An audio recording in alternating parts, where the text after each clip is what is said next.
is wrong with the two of you? Ethan went charging out of here on a rescue mission that could cost him his life, and you're acting as though you're hosting a holiday cocktail party. I'm quite certain our son is fine, and we will receive word to that effect any moment now. Don't you agree, Rebecca? Well, of course. Now, what I'm concerned about is who Ethan is going to choose to spend the rest of his life with. My deserving daughter, Gwen, or that little tramp who was born to be a chambermaid. Well, I can't believe you're still fretting about that. I mean, I was sure that Ethan was about to name Gwen as his future bride before he went charging out of here with Luis and that pathetic excuse for Chief of Police Sam Bennett. Well, how can you be so sure? Well, weren't you listening to Ethan before he left? He was going on and on about how wonderful and special Gwen was. Well, I know. And not to mention the fireworks we all witnessed between Teresa and her brother. Ethan couldn't stand to be the cause of Teresa's estrangement from her family. I know my son. There's no way he'll ever marry Teresa.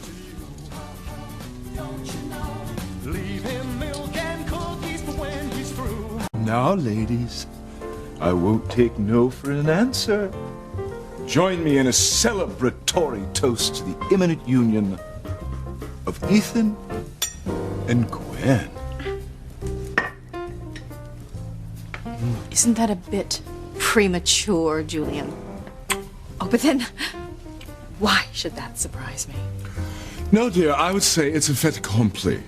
And if it isn't, if Ethan doesn't choose Gwen, it'll be on your shoulders, Ivy. Please. No, it's true. Everybody has been very vocal about their support for Ethan and Gwen. I mean, even Sheridan from the grave, God bless her. No, the only one who has done our cause more harm than good is you. I refuse to apologize for wanting my son to marry the woman he loves best. And I can't believe that you two feel otherwise, considering the state of our marriages. And I will not stand by and let my son make the same mistake. For the last time, Ivy, he's my son, too. Why do you have such trouble remembering that? Contrary to your always dim view of me, I, too, wish our son a happy, love-filled life. God knows it would be nice for someone in his family to marry for love. I simply believe that Gwen is the woman who can and will make Ethan happy. She is, Julian. And Gwen deserves to be married to a crane. Ooh, my, Rebecca. The claws are out tonight, aren't they? You know, I always suspected that you were furious with me for taking Julian off the market. Let's see, you set your sights for Jonathan shortly after our wedding, didn't you? If Julian had married me, at least I, could make him happy. Yes, you. And dozens of servant girls. Now, ladies, don't squabble. There's plenty of me to go around. In any case, Ethan has already made his decision. When he comes home, he will tell us that he's going to marry Gwen. Oh, good grief. With all the servants we keep, do I really have to answer my own front door? Oh, go for it, Julian. It's the only exercise you're going to get this week. Next.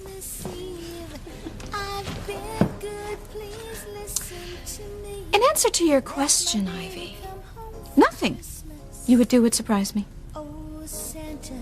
For instance, this big secret you carry around, it's sort of a bomb unto itself. I have no idea what you're talking about, Rebecca. Oh, I think you do. Can you believe this dreary little messenger boy actually stood in the doorway staring at me as if he expected me to give him a Christmas tip? Well, then he must be new to Harmony, Julian, because everyone else in town knows you're as tight as they come. Well, what is it? Is it a Christmas present? Yes, it would seem to be. From Alistair, no less. Very interesting. Oh, from Alistair? How intriguing. saying? Don't you dare open that. It's addressed to Ethan. Don't get your panties in a twist, darling. Surely I have a right to know what my own father sent my son for Christmas. Besides, once I have a little peek, I'll just put it under the tree and Ethan will never know we stole a glance. I can't wait. Let's see what it is. I mean, Alistair's taste is always so impeccable. These are architect's plans. It seem for a rather large estate. It's enormous. Oh, I've never seen a home so big. Oh, my. Well, what does the card say?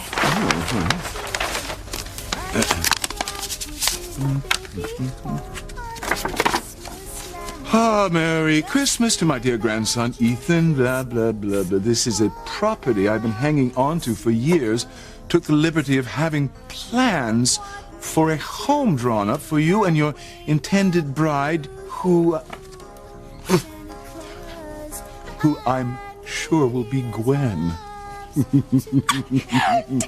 he really say that? Yes, word for word. I want the two of you to have a proper home, blah, blah, blah, to raise your children and my great-grandchildren. I'll be looking forward to your decision, Grandfather Alistair. I can't believe it. Oh, I never doubted it for a moment. You see, Father even thinks that Ethan's going to choose Gwen, and Alistair is an astute judge of things. Yes, he is. That's why he disinherited Julian. Well, I, for one, feel like celebrating. A toast to Ethan and Gwen's marriage. Hear, hear. To a very fulfilling Crane-Hodgkiss union. Just bring me my baby for Christmas.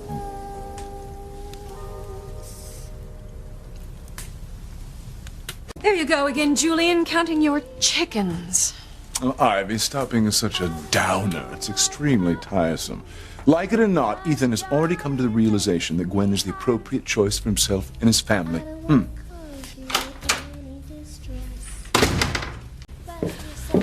Pilar, is there any news? Yes, I wanted to let you know that Ethan, Sam, and Luis were able to free Dr. Russell and Hank Bennett, and the men that were holding them are in police custody. Oh, bully for them. Well, is Ethan coming home? Yeah, I can't wait to hear him say he's chosen Gwen. So everyone with Ethan is okay? No one was hurt? No, no one was hurt. Oh, thank God. Well, that's wonderful news. Then any minute, Ethan will come through that door and he will make his announcement official. I would not count on that, Mrs. Hotchkiss. Oh, Pilar. Now, no sour grapes just because Ethan's going to choose Gwen over your daughter. I wasn't referring to that. I meant I would not expect Ethan back here anytime soon. Why not? You said he was all right. Well, that's true. Well, then where is he? He's at the cemetery with the others. They're trying to dig up Sheridan's grave. Why? What are you saying? There's a possibility that Sheridan is alive. Sheridan is dead. Pilar, have you been drinking? But we just buried her this morning. I don't have all the information, but apparently Sheridan was buried alive. Ethan, Sam, Luis, and the others are hoping to extract her from the grave before she runs out of air. Oh, that is the most ghoulish thing I have ever heard in my entire life. Buried alive, indeed. We all saw Sheridan's body in the coffin. She was quite dead. I don't know who your sources are, Pilar, but they should be ashamed of themselves for spreading such a vicious, heartless rumor.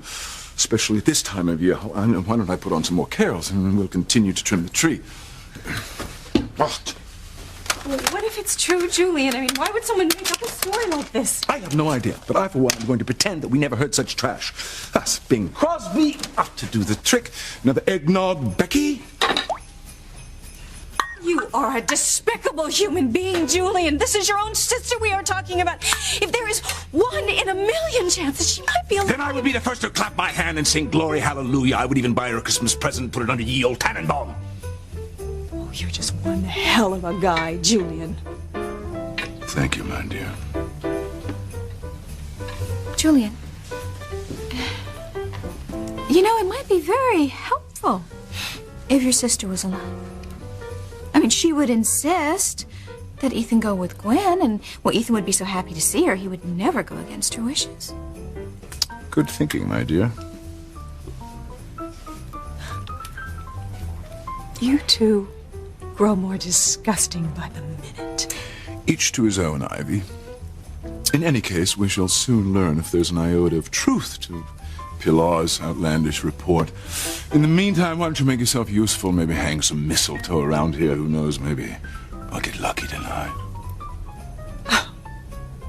It would take so much more than mistletoe to allow you to get within 10 feet of me. As I said before, dear, each to his own.